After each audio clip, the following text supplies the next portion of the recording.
Bom, pessoal, esse ano, no dia 1º de outubro, vai ser realizado no Brasil a eleição dos conselheiros tutelares. E nós da TV Encontro tivemos a iniciativa de vir até em Vila Nova dos Martírios bater um papo com os candidatos ao conselho, porque é uma eleição muito importante, muita gente tem uma ideia ruim do conselho e o nosso objetivo aqui é mostrar que o conselho não é um vilão, mas sim um parceiro da sociedade.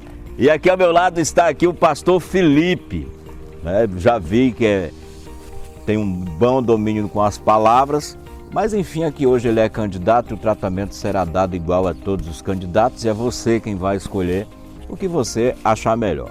Bom, pastor, primeiro muito obrigado por ter aceitado o nosso convite de vir aqui debater, conversar, se apresentar à comunidade. Esse ano, 1º de outubro, vai ter uma eleição muito importante, que é a do Conselho Tutelar. E o Conselho Tutelar não pode jamais ser visto como vilão, não é, da sociedade. Mas eu queria que antes o senhor se apresentasse aí, dissesse quem é o senhor, se é casado, o que faz na vida. Então vamos lá se apresentar. Primeiramente, bom dia para quem nos assiste, né? O vídeo é gravado, mas enfim, Edilson, eu que agradeço a oportunidade. Louvo a Deus pela tua vida, pela ação do CMDCA, do Conselho Tutelar. Meu nome é José Felipe Lima Ferraz, eu sou residente no município de Vila Nova dos Martírios há 7 anos, sou pastor batista por vocação, sou casado há 10 anos e sou pai do Apolo e tenho como enteadas também a Dominique e a Sofia. Isso é uma geral sobre a minha vida. Então vamos lá. Por que você quer ser candidato ao Conselho Tutelar? Edilson, de maneira bem sincera, essa vontade, essa disposição, ela nasceu do trabalho que eu já executo como pastor. Eu tenho um filho, o meu filho tem 7 anos, eu tenho uma preocupação absurda com ele. Quando eu olho para crianças e quando eu olho para adolescentes, a gente consegue identificar vulnerabilidades. Eu consigo entender isso. E eu tenho uma pessoa muito próxima a mim que trabalha diretamente com crianças e com adolescentes e que tem um conhecimento mais aprofundado da realidade do nosso município. Quando o assunto é violação de leis, quando o assunto é abuso, e esses dados eles são dados públicos, qualquer cidadão tem acesso na hora que ele bem quiser.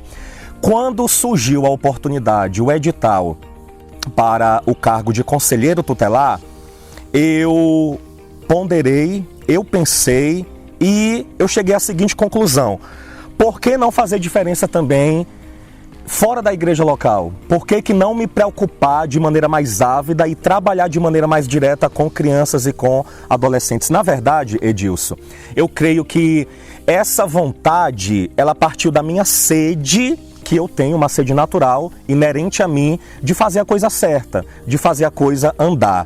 E quando eu pensei no Conselho Tutelar de Vila Nova dos Martírios, foi a primeira coisa que veio à minha mente. Eu preciso fazer alguma coisa.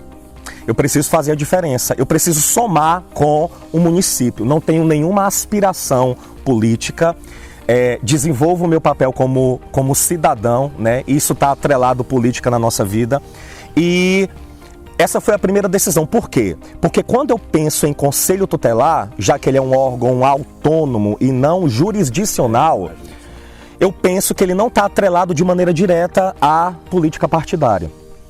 É por isso que eu pensei nesse quesito, fazer a diferença de maneira mais íntima e fazer a diferença de maneira mais próxima. E eu acredito que eu posso realizar esse trabalho. Agora, o senhor é um pastor e aí, por si só, o senhor já presta um grande trabalho, não só espiritual, mas também social. O pastor, ele tem esse papel muito importante na sociedade. E também, como pastor, o senhor deve conhecer problemas até dentro da igreja, quer dizer, né? A igreja é um hospital, digamos assim.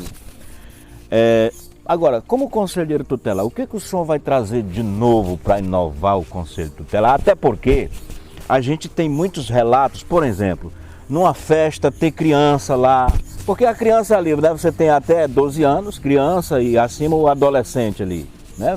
12 anos, 12, 18 o adolescente.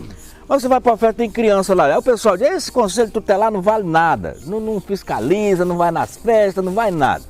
Então, o senhor como candidato ao conselho, o que o senhor vai trazer de novo nesse novo conselho que vai se formar? Edilson, aquela conversa que a gente teve antes da entrevista, essa não é uma pergunta em si complicada, mas a gente precisa ponderar sobre algumas coisas. Quando a gente fala em trazer novidades para o Conselho Tutelar, de fato, acaba se constituindo uma pergunta delicada. Mas quando eu olho para os atributos do Conselho Tutelar e quando eu olho para o ECA, que é o Estatuto da Criança e do Adolescente, a primeira coisa que me vem à mente também é simplesmente o cumprimento daquilo que o ECA já nos exige ou exigirá do futuro conselheiro tutelar. Mas o cidadão comum, o cidadão raso que eu chamo, ele está muito distante, isso é uma realidade nacional. Eu não falo somente pelo Conselho Tutelar de Vila Nova dos Martírios, mas o cidadão raso, o cidadão comum, ele tem também uma certa indiferença com os atributos do Conselho Tutelar, sobre o que o conselheiro pode fazer e sobre aquilo que o conselheiro não pode fazer. Mas quando eu penso em Conselho Tutelar, em proatividade, em um trabalho mais próximo, em um trabalho mais regular, eu penso, em primeiro lugar, no fortalecimento de vínculos. É a primeira coisa que me vem à mente, o fortalecimento de vínculos com essas redes de proteção para que essas ações conjuntas, CREAS, CRAS, Conselho Tutelar, município, ela seja mais fluida, para que haja um fluxo dessas redes de proteção, desse fortalecimento de vínculos, para que as coisas andem, para que esses processos andem e para que o Conselho Tutelar esteja mais próximo do município. Eu penso também, Edilson, em ações articuladas. Pastor, quando o senhor fala em ações articuladas, o senhor se dirige ao quê? Quando eu penso em ações articuladas, eu penso nos órgãos públicos, Delegacia de Proteção, Vara da Infância e da Juventude, Juizado da Infância e da Juventude, Ministério Público. Eu penso também numa ação mais conjunta com as políticas públicas de saúde, educação, assistência social, uma espécie de, literalmente, essas ações para que elas sejam mais articuladas, para que o Conselho Tutelar esteja mais próximo do município como um todo e, consequentemente, mais próximo da sociedade. Eu penso em fortalecimento de vínculos, ações articuladas e também ações preventivas. Por exemplo, palestras em escolas, treinamentos para a identificação de situações de abuso da criança e do adolescente, aconselhamento mais direto com os pais ou com os responsáveis, treinamentos voltados para essa área. Então eu penso nesses três aspectos. Para que o Conselho Tutelar ele seja mais ativo, ele seja mais proativo, eu penso em fortalecimento de vínculos, ações articuladas com o município, com as redes de proteção e ações preventivas também. Trabalho nas escolas, trabalho de conscientização, promulgação do ECA, para que ele seja mais conhecido e, consequentemente, mais colocado em prática também. Apesar de não ser uma instituição jurisdicional, sim, mas é muito importante, é uma parceira ali para defender o direito da criança e do adolescente. Como é que está o preparo de vocês com o Estatuto? E com aquela tem uma lei de adoção, tem todo um processo também, apesar de adoção não ser um processo fácil, tem todo um quesito. Como é que está o conhecimento de vocês? Bem, eu vou falar por mim, A gente teve o processo seletivo, foi a terceira etapa, salvo engano, com a prova de conhecimentos gerais com relação ao Estatuto da Criança e do Adolescente, a lei de 13 de julho de 1990. Edilson, é complicado, porque presta bem atenção.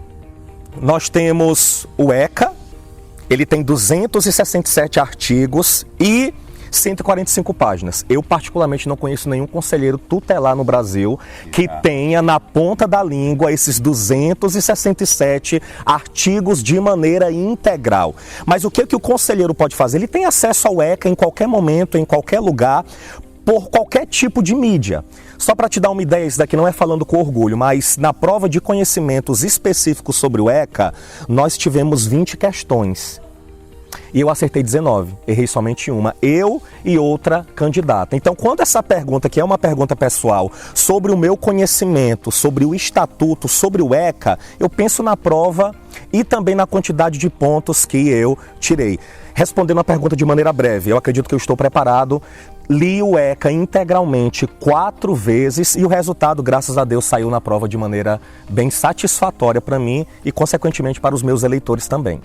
Agora, pastor, olhando para dentro daquela lente, essa é a oportunidade onde o senhor tem 30 segundos para pedir o seu voto, falar seu número, fique à vontade. Cidadão de Vila Nova dos Martírios, o Conselho Tutelar é um órgão respeitado e é um órgão conhecido, mas o meu trabalho como candidato a conselheiro tutelar é trazer ainda mais respeitabilidade, conhecimento e proatividade para o Conselho Tutelar de Vila Nova dos Martírios. Meu nome é Pastor Felipe e o meu número de votação é 11. Por isso, vote 11 no dia 1º de outubro. Um conselheiro tutelar para todos. Obrigado. Bom, tivemos aí o pastor Felipe e vamos ver os outros candidatos, é você quem vai escolher. Obrigado.